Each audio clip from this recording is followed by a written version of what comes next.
Everyone thinks a crisis is what takes your confidence away as a woman. Is it your divorce? Was it the empty nest that you're struggling with? Or a redundancy? But that isn't the truth. What takes the confidence away? It's the coping. It's the months of powering through and performing and saying, I'm fine. In fact, you say it so well that you even believe it yourself sometimes. I know this because that's exactly how I lost my confidence. For me, the realization came after a team meeting when I couldn't bring myself to put my hand up for a job that I'd always loved doing. I'm Lucy.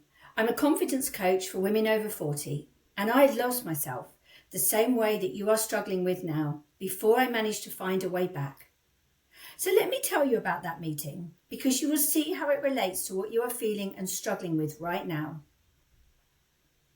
So for me, I was the one who organised things at work. I loved it, the social events, the conferences. I could do it in my sleep, and it was the part of my job that felt most like me. Then one day in a team meeting, the question came up, who'd like to take on the next event? And I sat back. I was desperately hoping someone else would say yes. I avoided eye contact, and then in fact I picked up a pen, literally just picked it up. And then I wrote something down, nothing really, just so I'd look busy. So nobody would look at me and say, oh, go on then, you'll do it. What I was doing was making myself small in the one place that I used to shine. And in fact, here's the part that I struggled with. In the meeting, I didn't even understand what it was that I was doing, but it did hit me a few days later. I felt ashamed and a bit scared, honestly, because I couldn't answer the simplest question. Why didn't I put my hand up for the thing that I love doing? So to make sense of that meeting, I'm going to have to take you backwards because the meeting wasn't actually for me where it happened, and it won't be for you. So if you're thinking about that pivotal moment, it won't be what you're feeling now. But in that moment, it was just where I finally noticed that my confidence in myself wasn't what it used to be. It had been building up for a few years before, and in fact, life had thrown a lot at me in a short space of time. For me personally, it was a tough divorce and a house move. For you, let me know what it is that you're going through. Perhaps children have left home, maybe you're caring for your parents, changes are happening at work. You may not even be able to pinpoint an event, and that's okay too. But one thing I want to be clear about, this video isn't about my storm or yours. It's about what I'm here for and to help you do next. Because here's what I did next. I powered through and I kept busy and I worked hard. I saw my friends and family and I focused on everyone around me, especially my daughter, because life needed to carry on. And somewhere underneath all of that was a quiet piece of logic I never said out loud to myself. If I keep going and I seem fine, then I will be fine. And from the outside, it worked.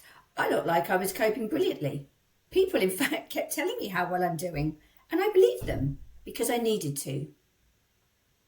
So here's what I believe looking back, and it's not what most confidence advice will tell you, but this is the thing that I'm telling you. That divorce hurt me. Of course it did. It came with its own feelings of failure. I felt shame. I felt fear about who I was now. But it wasn't the divorce that took away my confidence. It was the coping afterwards that did. Every day I kept performing. It was a little tiny chip away at my confidence. Every yes that I didn't mean and every feeling I parked to deal with later, never did. And every decision I made, I based it on what other people needed instead of what it was that I wanted. And none of them felt like they were damaging to me at any time. They felt like sensible, safe choices. And in the moment, they felt like the easiest way to deal with my life because everything else was going wrong. Now, nobody notices little chips. You only notice the day that something actually breaks or shatters. And so here's the part that took me the longest to understand. All that time, I still had confidence, or in fact, something that looked exactly like it. I sounded the same, but it wasn't confidence anymore. It was performance of the confidence that I thought that I actually had. And from the outside to everybody else, the performance and the real thing are identical. And that's what nobody catches when this is going on. Your friends won't catch it, your family, and I doubt even you have necessarily thought through what's going on right now. So I label this, and with my clients, I call this a slow slide of self-abandonment drift.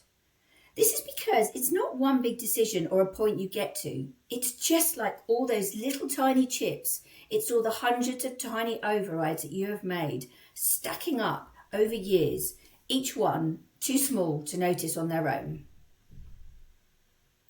So why did it show up in a team meeting? Why not somewhere hard, somewhere new and frightening? Because the performance doesn't fail in the hard things, it fails in the things that you love.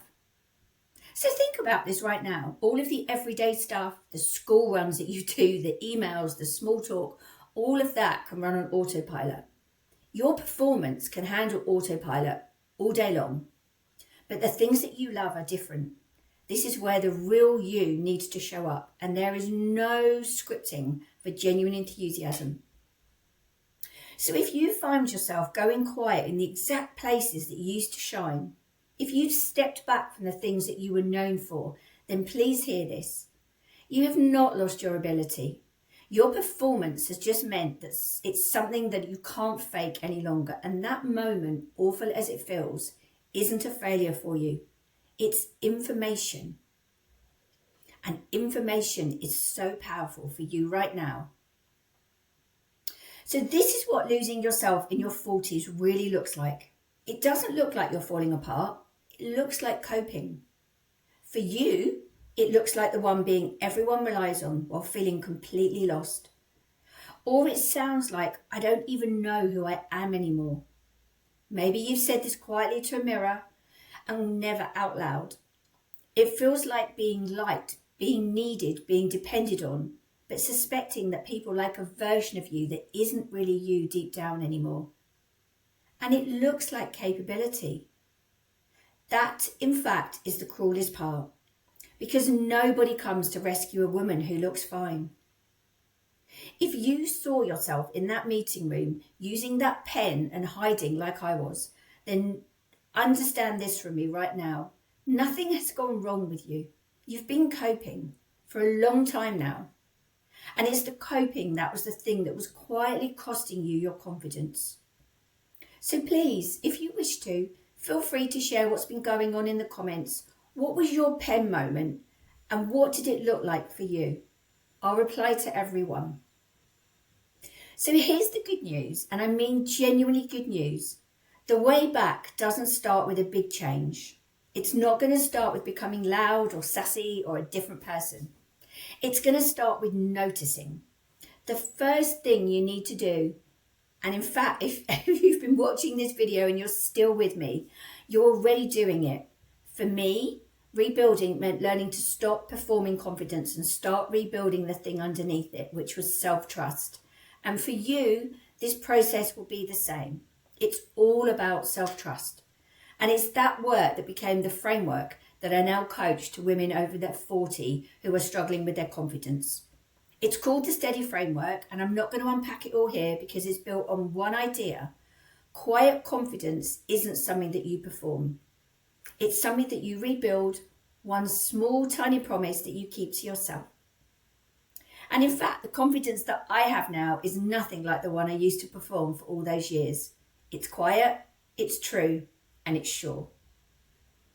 That's the difference, and the difference is that this whole channel is about that. And I want you to feel and have that confidence for yourself too. So let me leave you with the one thing I'd wish you to remember from this whole video. Remember, it wasn't the storm that took you from yourself, whatever your storm was, the divorce, the big thing that happened to you in your 40s, etc. It was the coping afterwards that did. And genuinely, for you right now, that is good news. The storm was never yours to control, and it never will be, but the coping is. And the self-trust that you've been struggling with can be rebuilt, as well as your confidence, which will be returned to you. If this video made you feel seen and understood, I've written the first steps of that way back from my book, Calm Confidence, and it's free for you to download. The link will be the very first line of the description below, so please access it and start learning how to rebuild your self-trust and confidence. You'll also find the link in my bio. If this video resonates with you, then you're in the right place. Keep watching and subscribe for more.